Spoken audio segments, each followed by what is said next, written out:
नमस्कार, मैं प्रद्युमन जोशीला।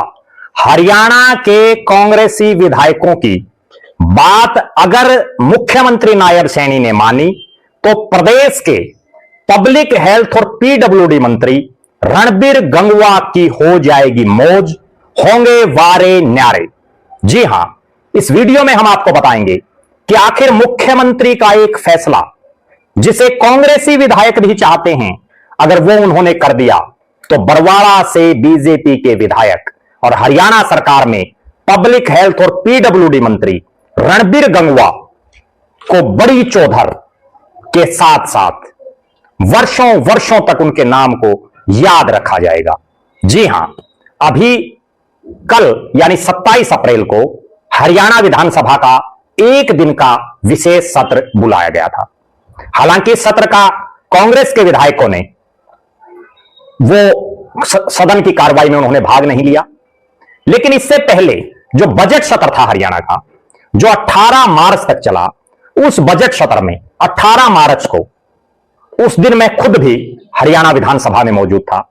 18 मार्च के दिन प्रदेश की विधानसभा में बजट सत्र के दौरान एक ऐसा एपिसोड हुआ जिसने हरियाणा प्रदेश की वास्तविकता जनता के सामने पेश कर दी।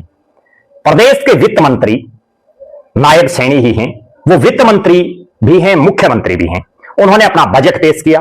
बजट पर जब चर्चा हो रही थी तो चौधरी भूपेंद्र सिंह हुड्डा जो नेता प्रतिपक्ष हैं, उनकी अगुवाई में कांग्रेस के बहुत से विधायकों ने एक मत से, एक सुर से मांग की हरियाणा के मुख्यमंत्री वित्त मंत्री नायब सैनी से कि सैनी साहब, आपने बजट तो पेश कर दिया, विभिन्न डिपार्टमेंटों को आपने बता दिया किसको कितना बजट मिलेगा, कहां कितना खर्च होगा, लेकिन आप सारे डिपार्टमेंटों के चाहे बजट रोक दें, सारे काम चाहे एक बार प्रदेश के जो अन्य डिपार्टमेंट हैं उनके कामों पर चाहे एक बार ब्रेक लगा दें, लेकिन दो विभागों के कामों को सबसे ज्यादा पैसा दें और उन्हीं दोनों डिपार्टमेंटों में दिन रात लग करके सुधार करवा दीजिए। दो डिपार्टमेंटों की चर्चा हुई। पहली पब्लिक हेल्थ यानी सीवरेज, पानी, जलापूर्ति, और दूसरा पीडब्ल्यूडी जो सड़कें बन रही हैं। विशेषकर कांग्रेसी विधायकों ने मुद्दा उठाया कि व्यक्ति को सबसे जरूरी स्वच्छ पानी, जनता को स्वच्छ पानी दिलाया जाए, पब्लिक हेल्थ डिपार्टमेंट के अंतर्गत आता है। वर्षों वर्षों नहीं, दशकों बीत गए, लाइनें डैमेज हो गई हैं, पुरानी लाइनें, छोटी लाइनें, अब आबादी धीरे धीरे बढ़ रही है तो जनसंख्या का प्रेशर भी बढ़ रहा है, उस लिहाज से नई और बड़ी लाइनों की जरूरत है। इसी तरह से सीवरेज, बहुत से शहरों में कई की दशकों पहले सीवर लगे डले, आज उनकी अक्षमता अनुसार वो काम नहीं कर पा रहे। क्यों? क्योंकि एक तो वो डैमेज हो गए, पुराने हो गए, और एक जनसंख्या बढ़ गई है। सीवरेज व्यवस्था को सुदृढ़ किया जाए, नई सीवरेज लाइनें बिछाई जाएं, और इसके साथ ही सड़कें, क्योंकि हर शख्स सड़कों पर चलता है। आज साधन हर रोज बढ़ रहे हैं, लगभग घरों में साधन हो चुके हैं, कहीं 2 पहिया तो कहीं 4 पहिया, और सबसे जरूरी है आदमी की जिंदगी। अगर सड़कें सही होंगी, एक्सीडेंट कम होंगे, खर्चा कम आएगा क्योंकि ईंधन जो डीजल पेट्रोल है वो कम जलेगा, और इसके साथ साथ मेंटेनेंस का खर्चा भी कम रहेगा। तो कांग्रेस के विधायकों ने यह मांग रखी कि मुख्यमंत्री जी, आप चाहे बाकी डिपार्टमेंटों में कटौती कर लीजिए, लेकिन पब्लिक हेल्थ और पीडब्ल्यूडी यानी जलापूर्ति, पानी, स्वच्छ पानी, सीवरेज व्यवस्था बेहतर और सड़कें सही हों, ये 3 काम जरूर कर दीजिए। ये अगर तीनों काम करवाने की जो मांग कांग्रेसी विधायक उठा रहे हैं, अगर इसको प्रदेश के वित्त मंत्री मुख्यमंत्री नायब सिंह सैनी ने सीरियसली लेकर के और इसी डिपार्टमेंट को ज्यादा बजट देकर के कार्रवाई शुरू कर दी, तो वारे न्यारे और मौज हो जाएगी रणबीर गंगवा की। क्यों हो जाएगी मौज, कैसे होंगे वारे न्यारे, वो मैं आपको बताता हूं। क्योंकि ये जो तीनों काम हैं, चाहे जलापूर्ति हो, स्वच्छ जल, चाहे सीवरेज व्यवस्था और चाहे सड़कें हो, ये पब्लिक हेल्थ और पीडब्ल्यूडी डिपार्टमेंट के तहत आती हैं। दोनों ही डिपार्टमेंट रणबीर गंगवा के पास हैं। लिहाजा जहां नई लाइनें बिछेंगी, जहां सड़कों का सही ढंग से निर्माण होगा नए सिरे से, जहां सीवरेज की नई लाइनें बिछेंगी, वहां बाकायदा पत्थर भी लगेगा। पत्थर जो लगेगा उस पर मुख्यमंत्री का नाम होगा, साथ ही पब्लिक हेल्थ मंत्री या पीडब्ल्यूडी मंत्री रणबीर गंगवा का भी नाम होगा। पूरे हरियाणा में जब उनके इस तरह के बोर्ड लगेंगे तो निश्चित रूप से वर्षों वर्षों तक रणबीर गंगवा को याद किया जाएगा। आज हम देख रहे हैं जो शख्स 1966 में मंत्री बने, 1967 में बने, 1968 में बने, 1972 में बने, उनके आज भी बहुत जगह हमें पत्थरों पर नाम खुदे मिलते हैं।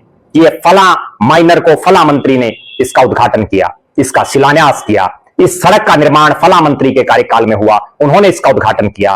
तो इस तरह के जब पत्थर पूरे हरियाणा प्रदेश में रणबीर सिंह गंगवा के लगेंगे तो उससे एक मैसेज आएगा, वो प्रदेश के नेता बन जाएंगे। आज भले ही वो बरवाड़ा से विधायक हों, लेकिन पीडब्ल्यूडी और पब्लिक हेल्थ मंत्री वो पूरे हरियाणा के हैं।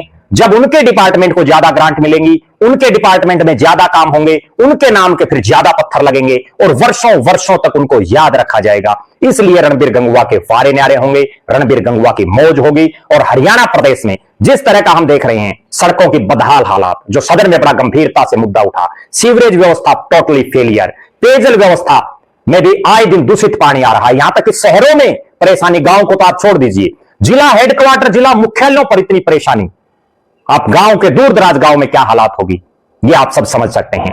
अगर मुख्यमंत्री ने इस मामले को सीरियसली लेकर के और बड़ा जबरदस्त बजट रणबीर सिंह गंगवा को देने का काम किया, उनके डिपार्टमेंट को देने का काम किया, तो प्रदेश की सड़कों की व्यवस्था सुधर सकती है, पेयजल आपूर्ति ठीक हो सकती है, सीवरेज व्यवस्था का समाधान हो सकता है। लेकिन उसमें भी एक बहुत बड़ी बात यह है कि लगातार जो भ्रष्टाचार के आरोप बहुत से डिपार्टमेंटों के अधिकारियों पर लगते आ रहे हैं, बहुत से नेताओं के बारे में भी यह चर्चा है कि भ्रष्टाचार चरम सीमा पर चल रहा है, इस पर भी रोक लगाने की जरूरत है। हम देख रहे हैं बहुत सी सड़कें बन रही हैं, उन सड़कों में बनती है, बनने से पहले सड़कें टूट जाती हैं। सीवरेज व्यवस्था का भी इसी तरह से हाल है, इसी तरह से पेयजल व्यवस्था का हाल है। तो इन चीजों पर भी ध्यान देने की जरूरत है। प्रदेश के मुख्यमंत्री को इस बात की मॉनिटरिंग जरूर करनी चाहिए कि जितना पैसा प्रदेश सरकार रिलीज करे वो सही लगे, भ्रष्टाचार ना हो, सही ढंग से काम हो, तभी जनता के भी वारे न्यारे होंगे। आप दर्शक क्या मानते हैं? रणबीर गंगवा के राजनीतिक भविष्य को लेकर के आपका क्या मानना है? प्रदेश की जो सड़कें हैं उनको आप किस ढंग से देखते हैं? पेयजल व्यवस्था और सीवरेज को लेकर के आपका क्या मानना है? जरूर अपनी बेबाक राय रखें। और कांग्रेस विधायकों की जो ये मांग है, इसको आप कितना उचित मानते हैं, कितना अनुचित मानते हैं? जरूर अपनी राय कमेंट करें। बहुत बहुत धन्यवाद। आपका अपना प्रद्युमन जोशीला।